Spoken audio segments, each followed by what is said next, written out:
Hey cinephiles. The nominations for the 2022 Oscars, aka the 94th Academy Awards, are here. As with every crop of nominees, there were some surprises, a whole lot of snubs, and some genuine head-scratchers. Are you kidding me? Before I dive into all the nominations, category by category, let's take a quick look at the nominations overall. The most recognized film was The Power of the Dog with 12 nominations. Dune came in second with 10, and there was a tie for third place between Belfast and West Side Story with 7 nominations apiece. For the third year in a row, Netflix has more nominations than any other studio with 27. In addition to The Power of the Dog, they had 4 for Don't Look Up and 3 for The Lost Daughter. In yet another year where streaming gave movie theaters a run for their money, it seems that model will continue to reign, pandemic or not. And while nothing can top the experience of seeing a movie in the theater, somehow, heartbreak feels good in a place like this. I cannot deny the amazing accessibility that streaming provides. The fact that you can already watch the vast majority of the nominated films from home right now is hard to argue with. But the one aspect of this year's nominations that warms the cockles of this cinephile's heart is seeing more international films break out of the singular category the Academy has set aside for them. Drive My Car, Flea, and The Worst Person in the World, 3 of the 5 international feature film nominees, each earned big nominations in other categories. Pedro Almodovar's Parallel Mothers, which wasn't even picked by Spain as their submission this year, also snagged a couple of nominations. This is the sea change that I desperately hoped Parasite's big night in 2020 signaled. No doubt brought along by an Academy that is increasingly diverse and scattered around the world, with nearly a fourth of their membership residing outside of the United States. While we've got a long way to go, things seem to be progressing in the right direction, no matter how slowly. With that overview out of the way, let's get ready to break down the 23 individual categories. For each Oscar category, I will read off the nominees before commenting on them.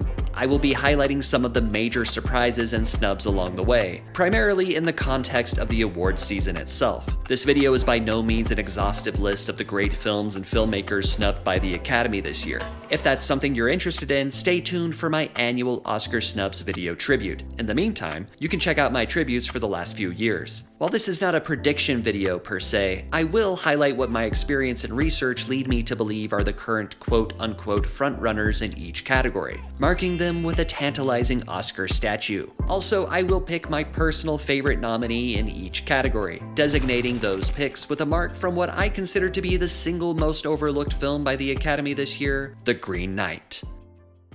Alright, let's start the breakdown with Actress in a Supporting Role. The nominees are Jessie Buckley, The Lost Daughter; Ariana DeBose, West Side Story; Dame Judi Dench, Belfast; Kirsten Dunst, The Power of the Dog; Anjanou Ellis, King Richard.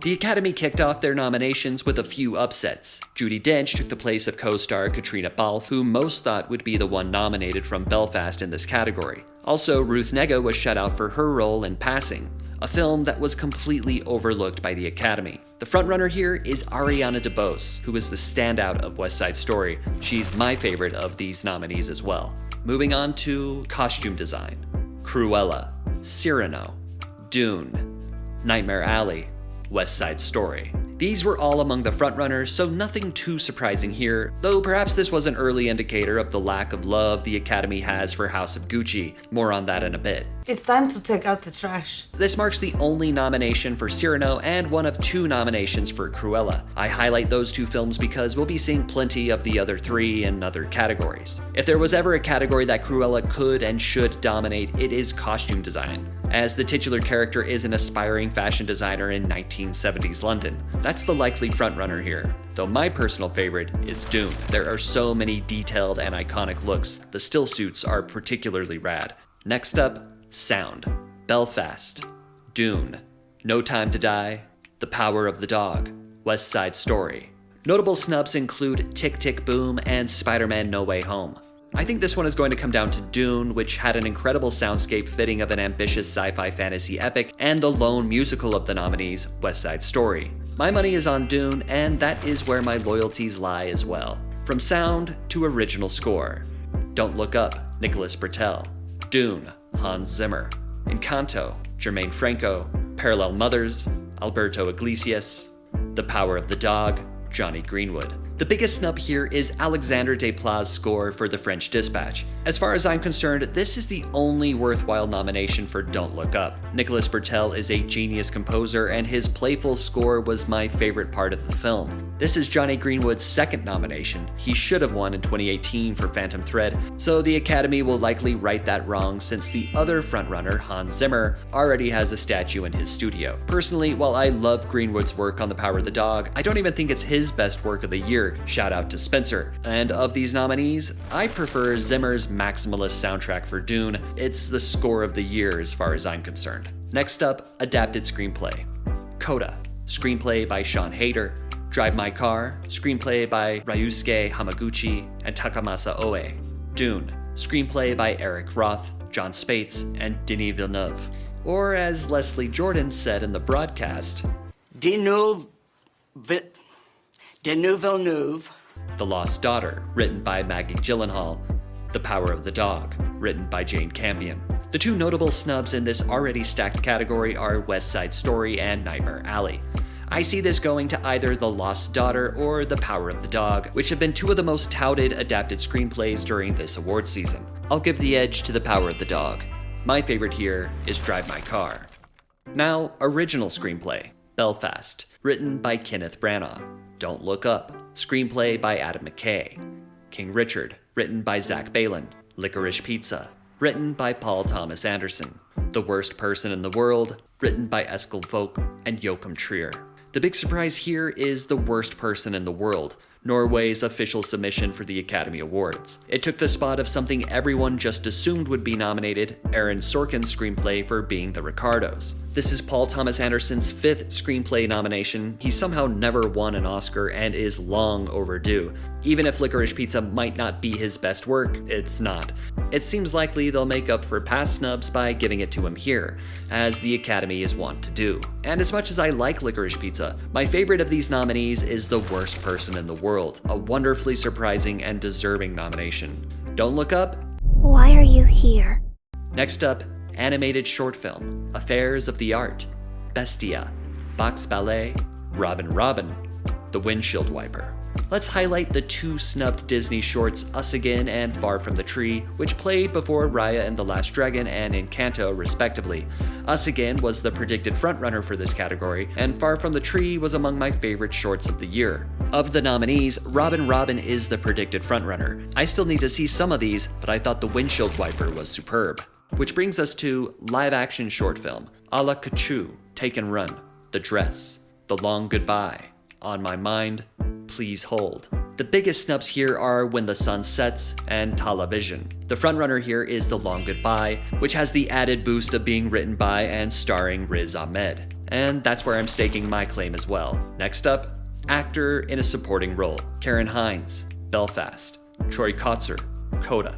Jesse Plemons, The Power of the Dog. J.K. Simmons, Being the Ricardos. Cody Smith-McPhee, The Power of the Dog. I don't think anybody saw the J.K. Simmons nomination, which is frankly one of the strangest nominations this year. Of course, Simmons has already won an Oscar for Whiplash in 2015. He pushed out Bradley Cooper for Licorice Pizza and Jared Leto in House of Gucci, who was still getting Oscar buzz for some reason. Hello, Gucci is coming.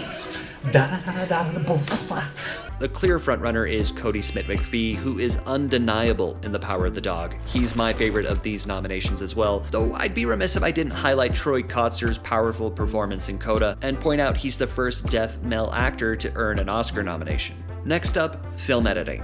Don't Look Up. Okay, hold up. Stop the music.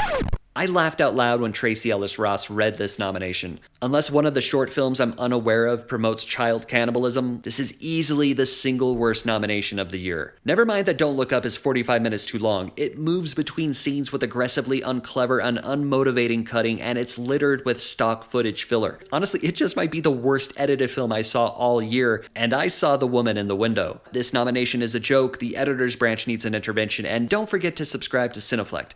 Okay, music up. The rest of the nominees, Dune, King Richard, The Power of the Dog, Tick Tick Boom, Among the snubbed, we have Belfast, West Side Story, and No Time to Die. Once again, the Academy completely ignores documentary films for this category. Summer of Soul was one of the best edited films of the year, bar none. The tea leaves suggest this one going to Dune, which was edited too much for my liking. I wish that movie was 45 minutes longer. I think it should go to the perfectly paced Power of the Dog. Next up, makeup and hairstyling. Coming to America, Cruella, Dune, The Eyes of Tammy Faye, House of Gucci. This is the part of the video where I point out that Coming to America now has more Oscar nominations than Touch of Evil, The Shining, and The Big Lebowski. Same goes for House of Gucci, as this is that film's lone nomination. Often the award for best makeup and hairstyling goes to the most makeup and hairstyling, so I can see this going to The Eyes of Tammy Faye. I think this should go to Dune, for the Baron alone. So it's done, finally. Next up, animated feature film. Encanto, Flea, Luca, The Mitchells vs. the Machines, Raya and the Last Dragon. No surprises here, these are the 5 predicted nominations. On the outside looking in were Sing 2 and Belle, the latter of which I would have loved to see get a nod. This is the first of 3 historic nominations for Flea, more on that in a bit, and while I like Flea more overall, I think The Mitchells vs. the Machines is the better animated film, so it gets my green knight. As for the Academy, I see them falling under Encanto's spell. Speaking of, original song. Be Alive from King Richard, Dos Oruguitas from Encanto, Down to Joy from Belfast, No Time to Die from No Time to Die, Somehow You Do from 4 Good Days. You may be wondering why we don't talk about Bruno from Encanto wasn't nominated, which, as of the time of these nominations, topped the Billboard Hot 100 for a second consecutive week. Well, that's because Disney made the real boneheaded decision of not submitting the song. It's one of the more baffling behind-the-scenes Oscar stories this year, as that was clearly their best shot at winning this category, and our chance to see that great song performed live. Also, this is the only nomination for 4 Good Days, a film I had never even heard of before these nominations. The song Somehow You Do is by Diane Warren, which explains everything. If you don't know, Warren is something of an Oscar legend. For some reason, she has the music branch in the palm of her hand and gets nominated again and again and again and again and again and again and again. Though, to what end? She holds the dubious record as the most nominated woman in Oscar history without winning, and I don't see her luck changing this year. As it stands, No Time to Die is the frontrunner, and it's my favorite of the nominees. Let's shift gears to the most depressing category at the Oscars: documentary short subject. Audible, Lead Me Home, The Queen of Basketball, 3 Songs for Benazir, When We Were Bullies. Year in and year out, documentary short subject houses the bleakest films among the nominees. Will the Academy crown the oppressive likes of 3 Songs for Benazir, or will they go for something more inspiring like The Queen of Basketball? It's a toss-up, but I'm gonna go with 3 Songs for Benazir for their pick and mine. Which brings us to documentary feature: Ascension, Attica, Flea, Summer of Soul, Writing with Fire. Documentary snubs include The Rescue, Procession, The First Wave, and The Velvet Underground. Believe it or not, I'm not as bitter about this category as I am most years, mainly because Summer of Soul, my favorite doc of the year, was nominated, and it's the frontrunner. Next, we have 3 more crafts categories to run down: visual effects, Dune, Free Guy, No Time to Die, Shang-Chi and the Legend of the Ten Rings, Spider-Man: No Way Home. This marks the only nomination for Free Guy, Shang-Chi, and Spider-Man. There was a point when No Way Home was a serious contender for Best Picture, and I have an entire video on why I think the Academy largely ignores superhero films at their own peril. As far as visual effects goes, it's hard to imagine this going to anything but Dune, and that's the right call. On to cinematography. Dune, Greg Fraser, Nightmare Alley, Dan Lawson, The Power of the Dog, Ari Wegner, The Tragedy of Macbeth, Bruno Del Bonell, West Side Story, Janis Kaminski. Frankly, I'm kinda glad the cinematographer's branch didn't fall for the Belfast bait, just because it was shot in black and white. This was probably the only category that my beloved Green Knight stood a chance, as was the case with The Lighthouse. Alas. As it stands, this is a great crop of nominees. These are all gorgeous films, but Dune delivered the most stunning images of the year. Take the Oscar, and take my Green Knight. And then, production design.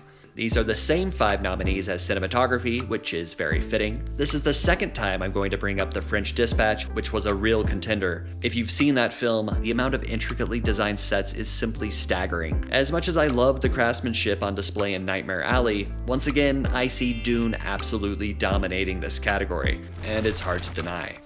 Next up, international feature film. Drive My Car, Japan. Flea, Denmark. The Hand of God, Italy. Lunana, a yak in the classroom. Bhutan, the worst person in the world. Norway. As far as snubs go, everyone expected Iran's submission, A Hero, directed by the great Asghar Farhadi, to be among the nominees. Essentially taking its place is the dark horse, or dark yak rather, Lunana, which marks the first nomination in this category for Bhutan. This marks Flea's 3rd nomination, and it's the only film to ever be nominated in international, documentary, and animated feature. Drive My Car is one of the most celebrated films of the year, so expect that to win, and it's definitely my favorite here. Now, on to the final 4 categories. Actor in a leading role. Javier Bardem, being the Ricardos. Benedict Cumberbatch, The Power of the Dog. Andrew Garfield, Tick Tick Boom. Will Smith, King Richard.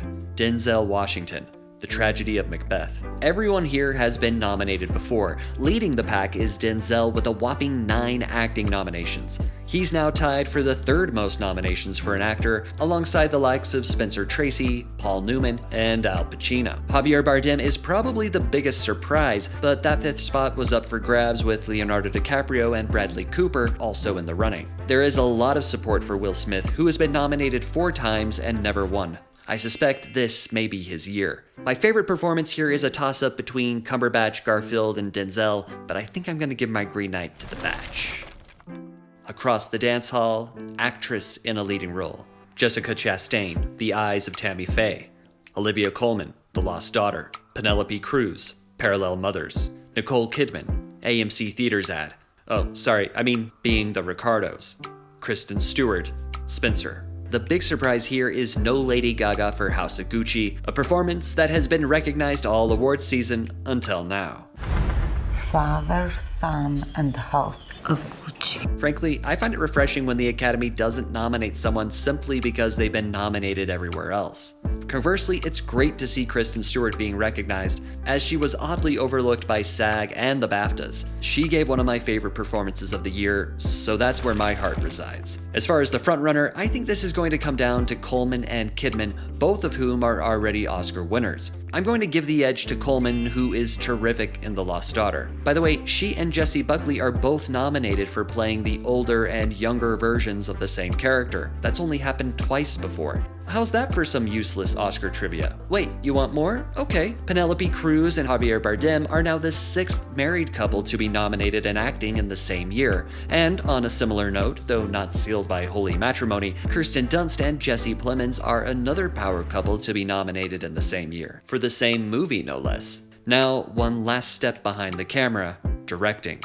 Belfast, Kenneth Branagh. Drive My Car, Ryusuke Hamaguchi. Licorice Pizza, Paul Thomas Anderson. The Power of the Dog, Jane Campion. West Side Story, Steven Spielberg. Looking back at the films with the most nominations, somebody is clearly missing here, and that somebody is Denis Villeneuve for Dune. Though I suppose the silver lining is we were spared from hearing Leslie Jordan absolutely destroy his name for a second time. Seriously, how does a film get 10 nominations but not one for directing? On the other hand, this is Steven Spielberg's 7th directing nomination. He is also now the first director to be nominated in 6 consecutive decades, starting with Close Encounters of the Third Kind in 1978.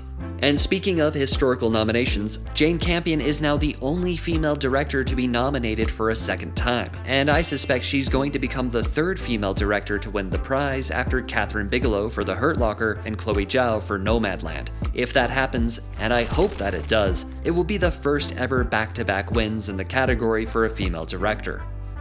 Finally, Best Picture.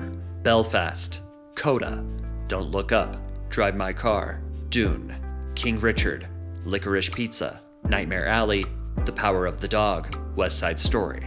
Lots to say here, but let's start by checking out this handy graphic courtesy of Rotten Tomatoes. One of these things is not like the others. One of these things doesn't belong. Okay, a couple of historic firsts. Drive My Car's nomination is actually the first time that a Japanese film has ever been nominated for Best Picture. Coda marks the first time that a film with a predominantly deaf cast has been nominated. Also, Coda is Apple Original Films' first Best Picture nominee. They are several years behind the likes of Netflix and Amazon, so it will be interesting to see how they try to measure up. With a Martin Scorsese film coming down the pike and the single biggest acquisition from this year's Sundance, they show no signs of slowing down. Half of these films did not have a single acting nomination, one of those being Cate Blanchett, who starred in both Don't Look Up and Nightmare Alley. Blanchett has now starred in 9 Best Picture nominees, more than any other actress in history. With the nomination of Belfast, director, writer, producer Kenneth Branagh is now the first person to be nominated in 7 different categories. In Oscars past, he's been nominated in both acting categories, adapted screenplay, and live-action short film. I think Branagh should lean into this niche record and try to get nominated in every category possible. What about you? Maybe he should book a lunch with Diane Warren and take copious notes. With the most nominations to its name, I think it's a safe bet that The Power of the Dog has the most admirers and the most momentum at this point to be the frontrunner. As for my pick, I'll leave that for an upcoming video wherein I rank all 10 of the Best Picture nominees. And that concludes my breakdown and commentary on each category of nominees for the 94th Academy Awards, which are scheduled to take place on March 27th, 2022. Yeah, I can't wait for Oscar night. With all that said, I now turn it over to you. What do you think of this year's nominees? What were you happy to see? And what do you feel the Academy snubbed? What do you think are the frontrunners? And what are your favorites? Let me know in the comments below. I'll see you down there. And stay tuned to Cineflect for more Oscar coverage in the coming weeks, including my aforementioned ranking of the Best Picture nominees and my annual Oscar Snubs video tribute. If you enjoyed this video, please give it a thumbs up. Subscribe to Cineflect for video essays, film lists, and more. I got this! And click that bell next to the subscribe button if you'd like to be notified anytime I upload a new video. Thank you so much for watching. For Cineflect, I'm JS Lewis. Until next time, watch something good.